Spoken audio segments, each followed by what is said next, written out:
How you doing, folks? This is Scott with Leading Edge Archery. We're going to go over the brand new, just came out, Gen 7 Limb Driver Pro V from Vapor Trail. This is a really big upgrade over the last probably 10 years old model, which I've shot personally and absolutely love it.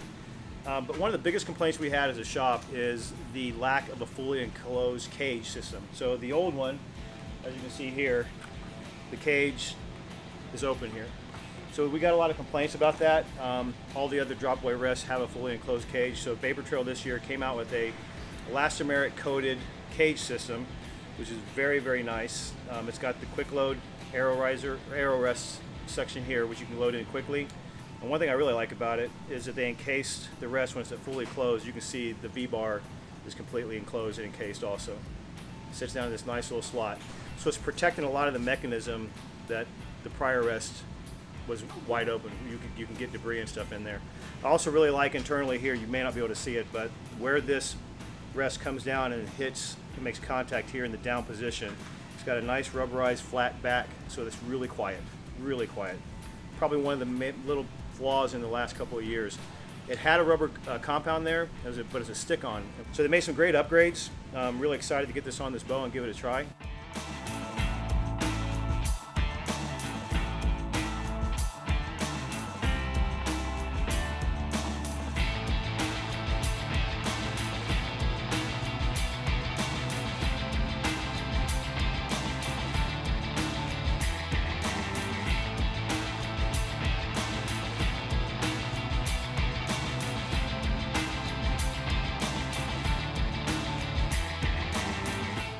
Okay, so one of the things we're noticing as we're installing this, this is a universal mount.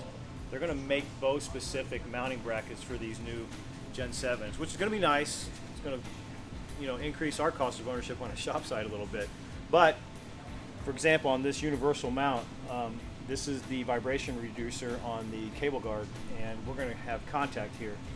So we've done this on a lot of bows in the past. On the Hamskis, for example, we will cut this bottom vibration absorber out. Won't affect the bow at all, but it will give us some clearance right here on this V drive. I think probably the bow specific mounts will help that. I know Hoyt is going to make a short one because the Hoyt has the rear stabilizer bar on the riser. I think that will eliminate that on this prime, for example, getting contact here with the cable guard.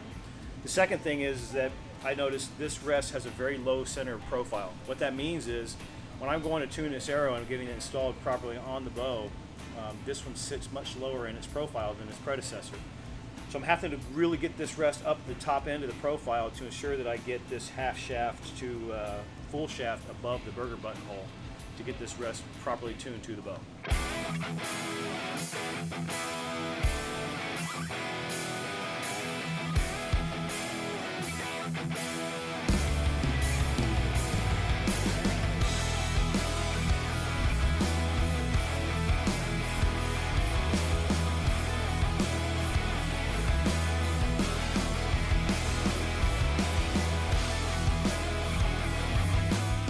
Hey guys, it's Cody. Got this Vapor Trail Gen 7 on here. I'm going to shoot through paper. I think we got it pretty close. Let's see how she does.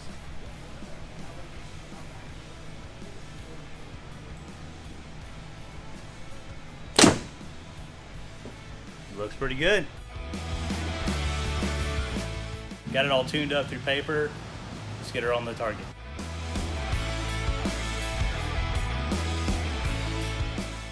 Alright, had to make a few adjustments.